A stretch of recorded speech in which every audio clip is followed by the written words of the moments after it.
नहमदुहु व नस्तईनुहु व नस्तगफिरुहु व नुअमिनु बिही व नतवक्कलु अलैहि व नऊज़ु बिल्लाहि मिन शुरूरि अनफुसिना व मिन सय्यिआति अअमालिना मन यहदिहिल्लाहु फला मुज़िल्ल लहु व मन युज़लिल्हु फला हादिय लहु व नशहदु अन्न सय्यिदना व नबिय्यना व मौलाना मुहम्मदन अब्दुहु व रसूलुहु सल्लल्लाहु तआला अलैहि वसल्लम।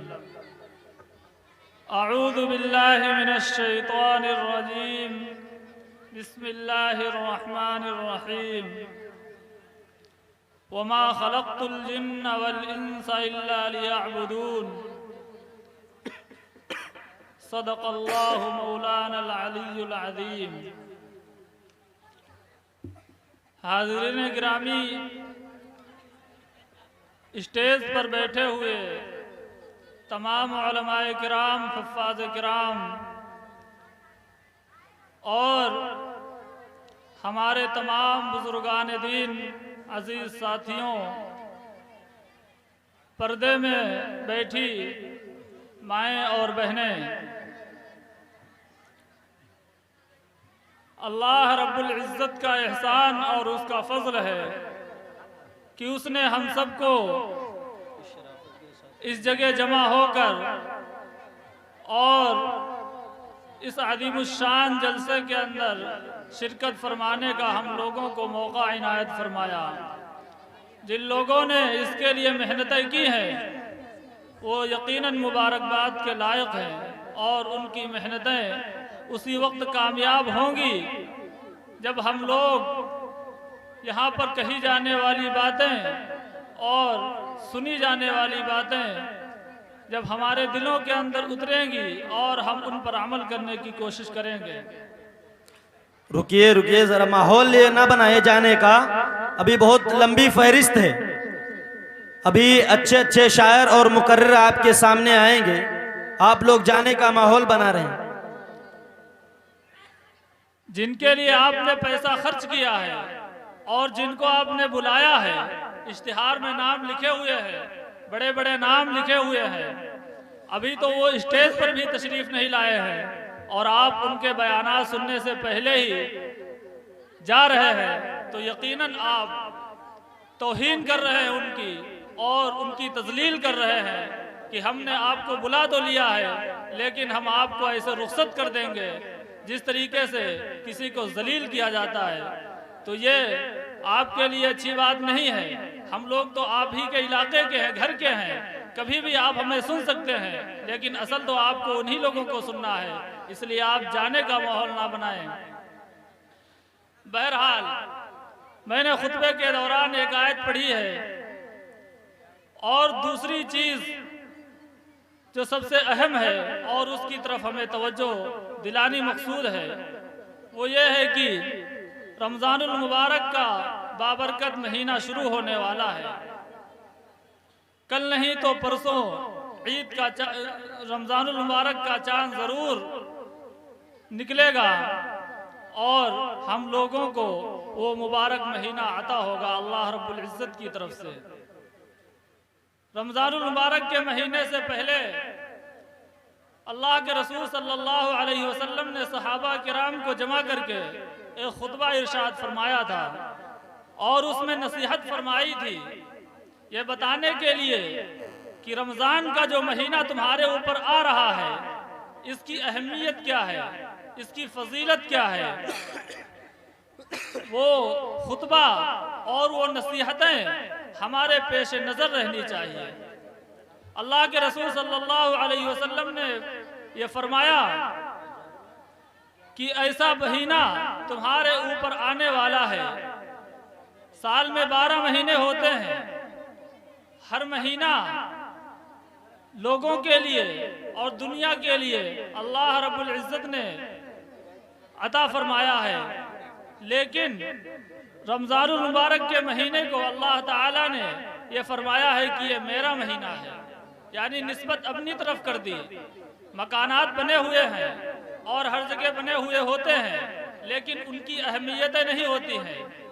कोई आदमी किसी मकान को अहमियत नहीं देता है। और इसी तरीके का मकान काबे के अंदर और मक्के के अंदर बना हुआ है, जिसको काबा कहा जाता है।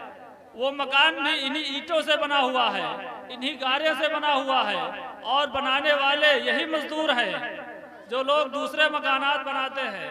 लेकिन उसकी कौन सी खासियत है, क्या खासियत है कि हर आदमी के दिल के अंदर ये तड़प रहती है कि अल्लाह रब्बुल इज्जत हमें उसका दीदार करा दे, हम किसी तरीके से वहां पहुंच जाएं। लाखों रुपए खर्च करते हैं, मेहनतें करते हैं, अल्लाह से दुआएं मांगते हैं। कौन सी खुसूसियत है? ये मकान बने हुए हैं, इधर मकान बने हुए हैं, और वो भी एक मकान है। उसकी खुसूसियत यही है कि अल्लाह ने कहा है कि ये मेरा घर है, काबतुल्लाह, अल्लाह का घर, बैतुल्लाह, अल्लाह का घर है। तो जब 12 महीनों के अंदर अल्लाह रब्बुल इज्जत ने फरमा दिया कि रमजान का महीना मेरा महीना है, तो हमें जिस तरीके से काबे से मोहब्बत है इसलिए कि वो अल्लाह का महीना है, इसीलिए जिस तरीके से हमें काबे से मोहब्बत है इसलिए कि वो अल्लाह का घर है, इसी तरीके से हमें रमजान से भी मोहब्बत होनी चाहिए, इसलिए कि वो अल्लाह का महीना है। लेकिन हमारे नौजवानों की हालत ये है कि रमजान आकर के गुजर जाता है और हमें ये इसका एहसास ही नहीं होता कि कब चांद निकला था, कब नहीं निकला था। अगर मुआशरे के अंदर और गांव के अंदर, मोहल्लों के अंदर मुसलमानों की आबादी ना हो तो कसम खुदा की खा करके ये कह सकता हूँ कि उन्हें इस चीज का एहसास नहीं होगा कि ईद कब आई थी और कब रमजान का महीना गुजर गया। लोग ईद करते हैं इसलिए उन्हें पता चल जाता है कि कल ईद होगी, परसों ईद होगी और रमजान का महीना खत्म हो जाएगा। लेकिन उसकी अहमियत वही है जो काबे की अहमियत है। कितनी बरकतें लेकर के रमजान का महीना आता है और कितनी उसकी अहमियत है। अल्लाह के रसूल सल्लल्लाहु अलैहि वसल्लम ने इरशाद फरमाया कि नफलों का सवाब फराइज के बराबर कर दिया जाता है और सदक़े करने का सवाब, 1 रुपये सदका करने का सवाब 70 रुपये सदका करने के बराबर कर दिया जाता है। शयातीन को कैद कर दिया जाता है ताकि मुसलमान अच्छी तरीके से अल्लाह की इबादत कर सके।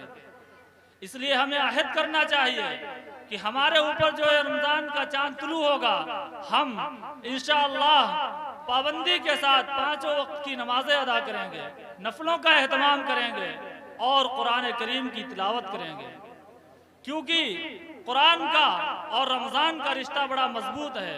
फरमाया गया शहर रमजान अल्लज़ी उन्ज़िला फ़ीहिल कुरान, रमजान का महीना वो महीना है जिसमें कुरान को नाजिल किया गया। अल्लाह के रसूल सल्लल्लाहु अलैहि वसल्लम हजरत जिब्रील अलैहिस्सलातु वस्सलाम के साथ कुरान का दौर रमजान के महीने में किया करते थे। लेकिन हमारे मुआशरे के अंदर मुसलमानों की हालत यह है कि कुरान को देखना गवारा नहीं करते, पढ़ना तो दूर की बात। कितने ऐसे लोग हैं इस मजलिस के अंदर भी जिन्होंने कुरान पढ़ा होगा, बचपन में उनके वालिदैन ने उन्हें कुरान पढ़ाया होगा, लेकिन आज अगर उनसे पूछो तो 10 साल हो गए होंगे उन्होंने कुरान को उठा करके नहीं देखा। आज अगर मुसलमानों के ऊपर जुल्म सितम हो रहे हैं, उन्हें तशद्दुद का निशाना बनाया जा रहा है, जुल्म सितम के पहाड़ तोड़े जा रहे हैं, तो उसका नतीजा तमाम चीजों के साथ साथ ये है कि उन्होंने अल्लाह के कलाम को पसे पुश डाल दिया। अगर तुम्हारे पास तुम्हारे किसी दोस्त का खत आ जाए, किसी अजीज का खत आ जाए, किसी बाप का खत बेटे के नाम आ जाए, किसी बाप का खत माँ के नाम आ जाए, किसी माँ का खत बेटे के नाम आ जाए, तो क्या वो उस खत को अलमारी के अंदर सजा करके रख देगा, उसको लिफाफे में पैक करके उसको फेंक देगा? मुझे बताओ तो सही। अगर वो पढ़ना जानता है तो जब तक उसे पढ़ नहीं लेगा उसे चैन नहीं मिलेगा, उसे सुकून नहीं मिलेगा।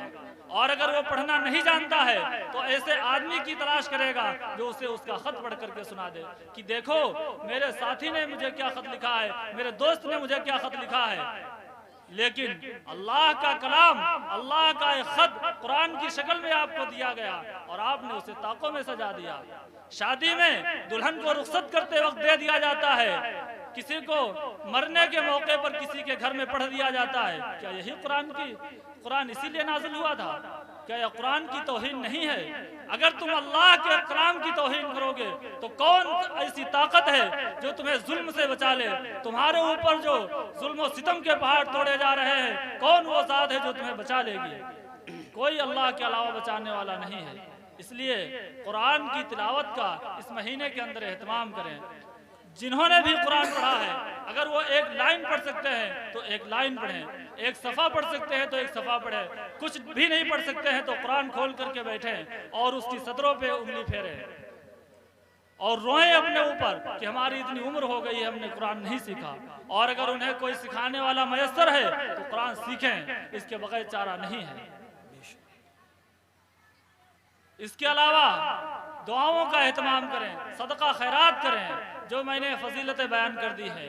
और मैंने खुतबे के दौरान जो आयत पढ़ी थी, जिसका ताल्लुक हमारे जलसे के उन्वान से है, जलसा हमारा मुनाकिद हुआ है, आप देख रहे हैं लिखा हुआ है इस्लाह मुआशरा। मुआशरे के अंदर जो बिगाड़ और फसाद फैला हुआ है उसकी इस्लाह हो जाए, हर आदमी के अंदर दीनदारी पैदा हो जाए और हर आदमी के अंदर इस्लामी शरीयत के मुताबिक जिंदगी गुजारने का जज्बा पैदा हो जाए। इसको कहते हैं इस्लाह मुआशरा।